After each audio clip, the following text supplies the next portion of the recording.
This week on This is America and the World, we continue our conversation with Wendall K. Jones, ambassador from the Bahamas to the United States. The ambassador is also non-resident ambassador to Colombia and Malaysia. Ambassador Jones is an award-winning journalist, author, broadcaster, publisher, and proprietor of Jones Communications.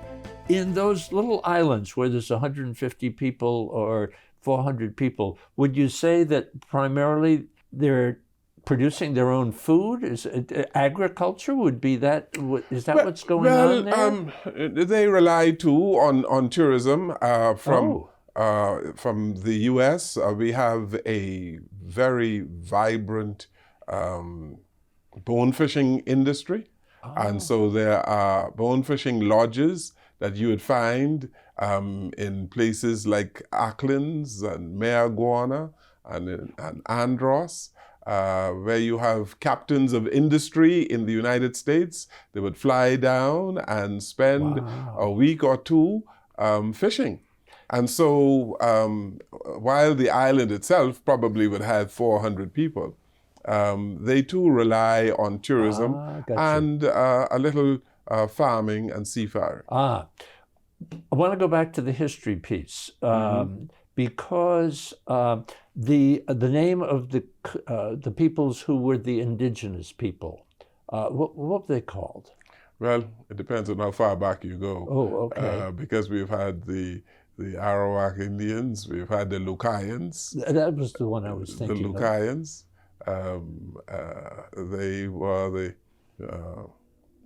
they were here in the 1400s. So when Columbus came, it was primarily the Lucayans. Yes. And I read something about 30,000 perhaps in that area? There is a speculation that you had thousands of them there. And put it right out on the table. As far as the slave trade is concerned, such a negative history in some parts, but then a kind of a shift where it became a haven for freed slaves. The Bahamas, what are the headlines? Yes, well, in terms of the slave trade, the liberated slaves mainly populated the Bahamas, coming there through the Eleutherian adventurers. After the Civil War in the United States,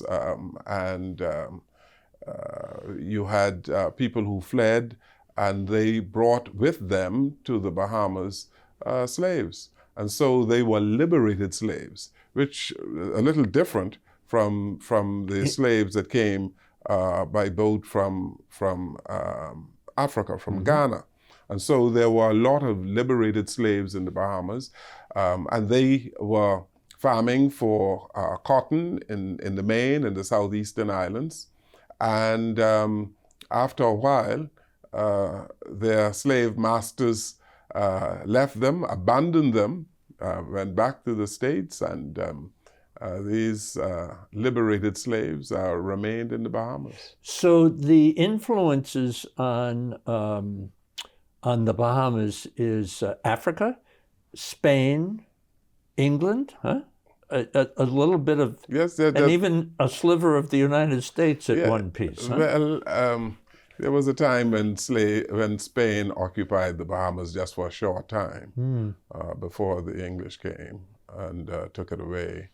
And but the major influence in the Bahamas over hundreds of years was really the English influence. The city of Nassau was once called Charlestown. It was renamed, and a cathedral church was established in the city, and so the city of Nassau came about, and so there is a strong English connection. Of course, we were a colony for hundreds of years until 1973. Actually, Edward VIII, the Duke of Windsor, had a short stint there as like a governor or something Yes, like that, and yes. he did not particularly like that assignment, did he? He was a royal governor in the Bahamas, and it is one of the it is something that is unique because the Bahamas in the Caribbean or in the world was the only country that had a former king of England to be a royal governor. Uh-huh. And he and his wife, they stayed at Government House in the Bahamas in the 1940s. He was, some people say, banished to the Bahamas by Winston Churchill, the government of Winston Churchill. I'm interested in not saying that there's an African American history. I think a better choice of word is the African American experience here. The Caribbean plays a huge role in the African American experience, doesn't it? There's no doubt. It is said that as long as if you're a black man, you're an African. And so we have seen the migration to many parts of the Caribbean by Africans. Some came through various parts by slave ships. There were a number of Africans who were sent to places like Haiti, mm-hmm. and some of them after the Haitian Revolution went to other islands in the Caribbean, and the Bahamas was one of those islands where a number of slaves coming east from Haiti and other places settled in the Bahamas. When you, from your vantage point, personally and professionally, when you look at the African American experience here, what do you see? Well, I can tell you that the Caribbean people, in particular, have played a tremendous role in the development of the United States of America. Mm-hmm. I can tell you of the role that Bahamians have played, particularly in South Florida, mm-hmm. Where they assisted in building communities in Coconut Grove, in Liberty City, in Pirine, and many other places in South Florida. That whole Kendall area in Miami, Bahamians played a significant role. And there are many of them who are in various positions in government, mm-hmm. In Florida today. And but even before Miami, many Bahamians went into the Carolinas. And if you go to South Carolina, you would see the names of some of the streets in South Carolina identical to the names of streets in New Providence. So you have Nassau Street and places like that, Victoria Avenue in Carolina. Then there are a whole lot of Bahamians who in the 30s and 40s went to New York and settled in New York. Some of the huge buildings in New York built around that time were built by Bahamians. As a matter of fact, there's a gentleman, his name is Roberts, he's no longer with us now, who is revered in New York and known to be one of the major contractors of some of the huge buildings there. But he came from the Bahamas. Then you have names like Sidney Poitier, who is really a Bahamian, and W.E.B. Du Bois, who is really from Long Key in the Bahamas. Mm-hmm. The person who wrote what is called the Negro's spiritual anthem, Lift Every Voice and Sing.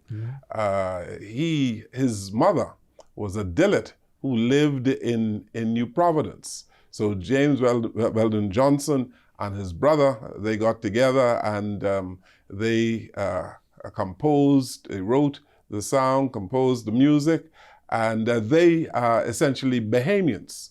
And so the list goes on and on.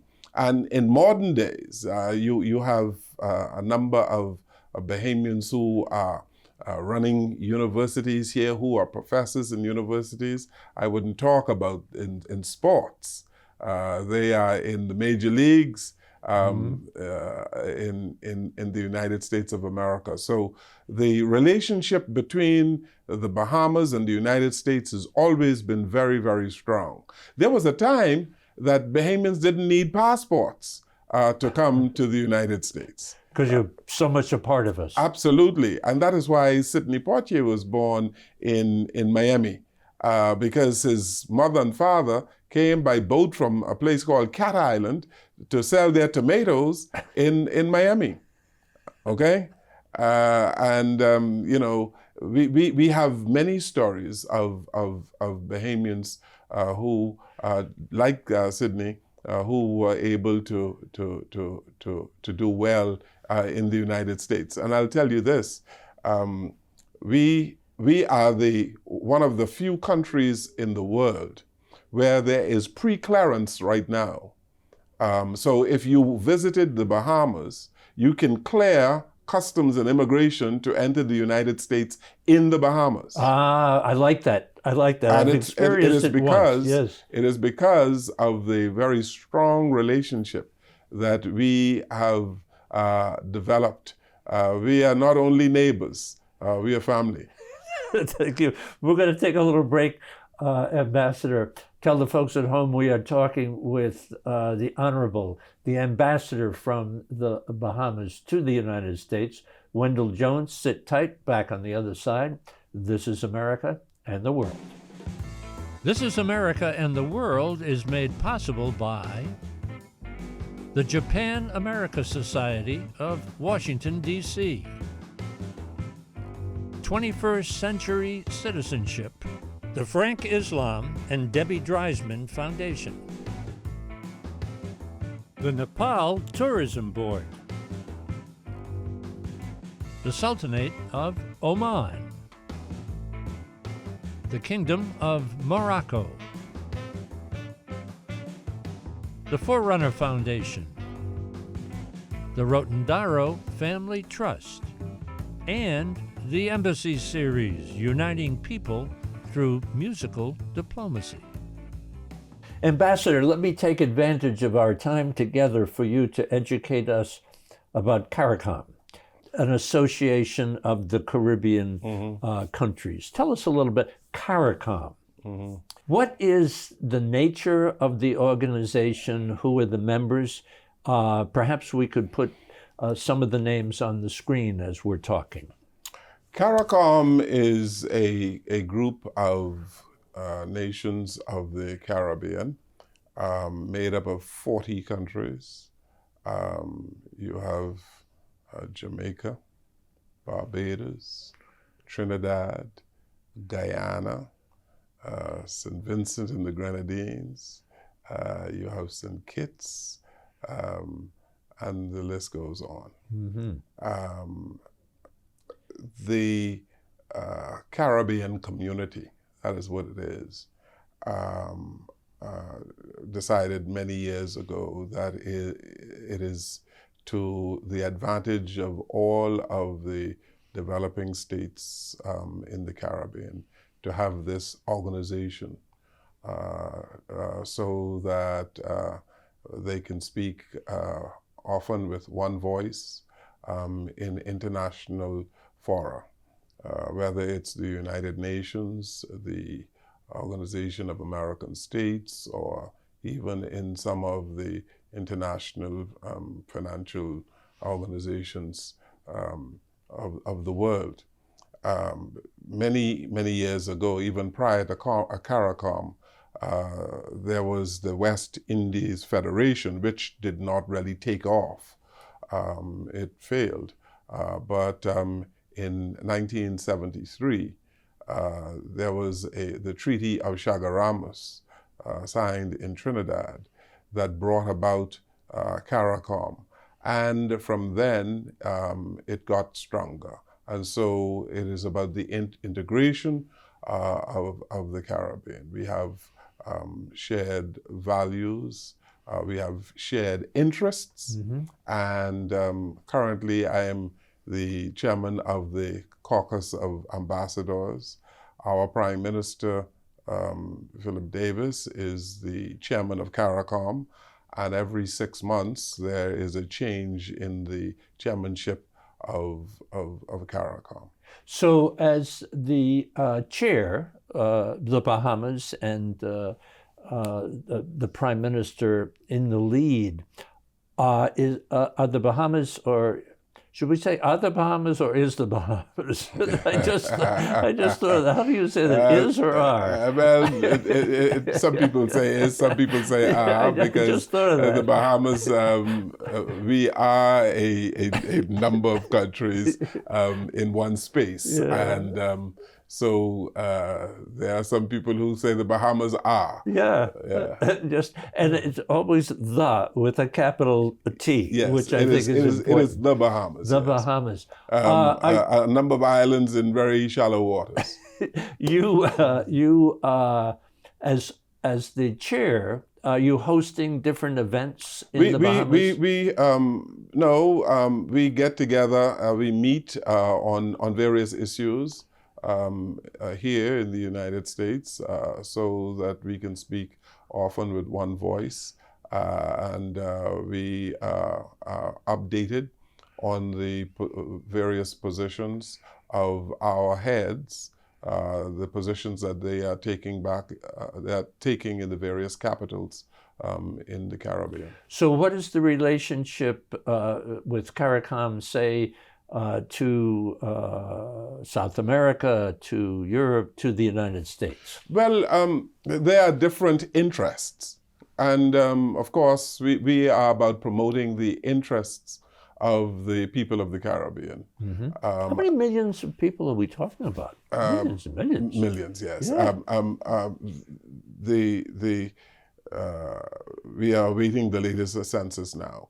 But we are talking about promoting the interests of people in that region. So what because are the at the interests? end of the day, at the end of the day, it is about the kind of economy that we are building for our people, the quality of life that they can enjoy in the Caribbean.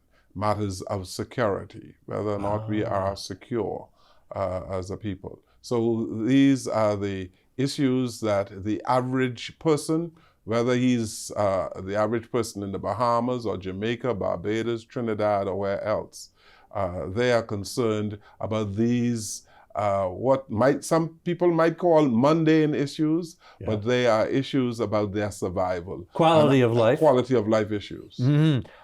Some of the challenges have to be in the area of everything from drug trafficking, money laundering, immigration.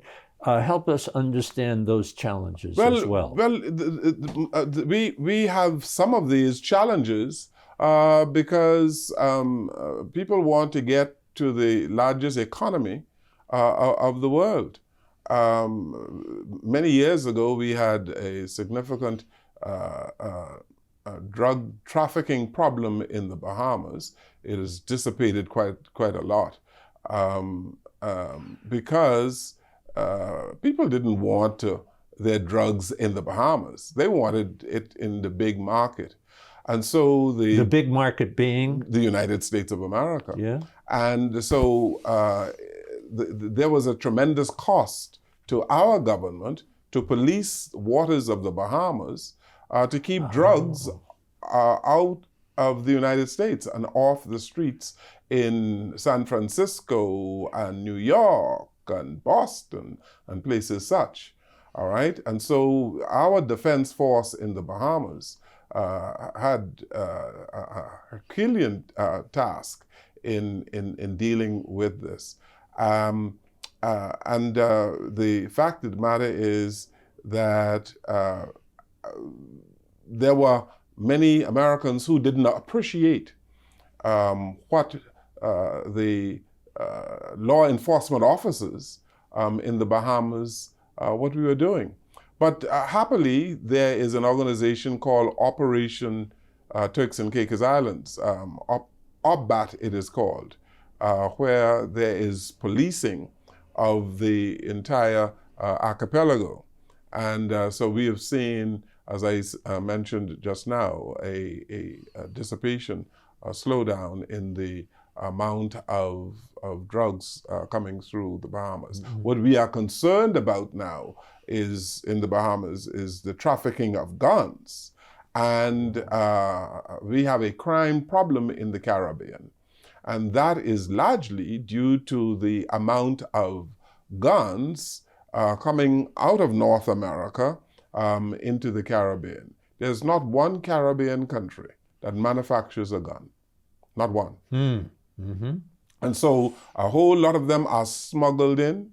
So the governments of the Caribbean, CARICOM, our ambassadors, we are working with U.S.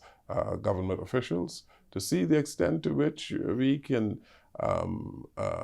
get involved with various agencies to slow down the trafficking of guns in our various countries. We're not going to stop it, but we need to find a way to trace where these guns are coming from and to slow it down.